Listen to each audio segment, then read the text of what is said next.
Salam Media Sriwijaya. Dua pelaku spesialis pencurian sepeda motor curanmor diringkus oleh unit Reskrim Polsek Pelaju Palembang pimpinan Kanit Reskrim Ibda Husin, Sabtu tanggal 10 Desember tahun 2022, sekira pukul 8 WIB.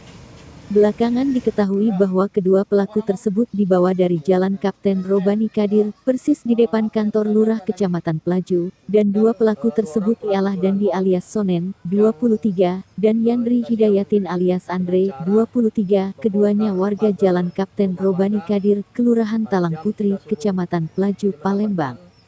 Aksi pencurian tersebut terjadi di rumah korban Yanuar, 39, tepatnya di Jalan Tegal Binangun, Lorong Mangga, Rabu tanggal 7 Desember tahun 2022, sekira pukul 3.48 waktu Indonesia Barat, yang mana kedua pelaku beraksi bertiga bersama FDPO.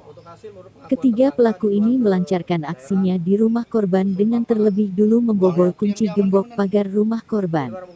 Lalu, setelah berhasil, ketiganya masuk menuju teras dan garasi.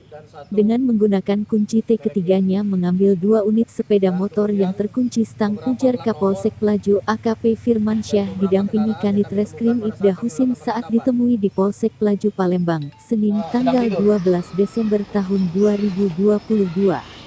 Mantan Kanit Reskrim Polsek Ilir Timur 2 Palembang mengungkapkan, bila motor korban yang hilang tersebut berjenis Matic merek Honda dengan nomor polisi BG 6648 ABR dan BG 6097 TT.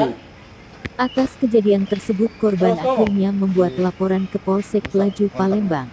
Ia menambahkan, kedua pelaku ini merupakan residivis dalam kasus yang sama dan dari hasil penyelidikan ketiganya sudah beraksi sebanyak 5 kali di tempat kejadian. Selain mengamankan, petugas polisi juga mengamankan barang bukti satu unit motor Yamaha Mio J dengan nomor polisi BG 1742 Bos yang digunakan pelaku saat melancarkan aksinya. Dan juga dua unit motor Honda Beat tanpa nomor polisi yang merupakan hasil curiannya.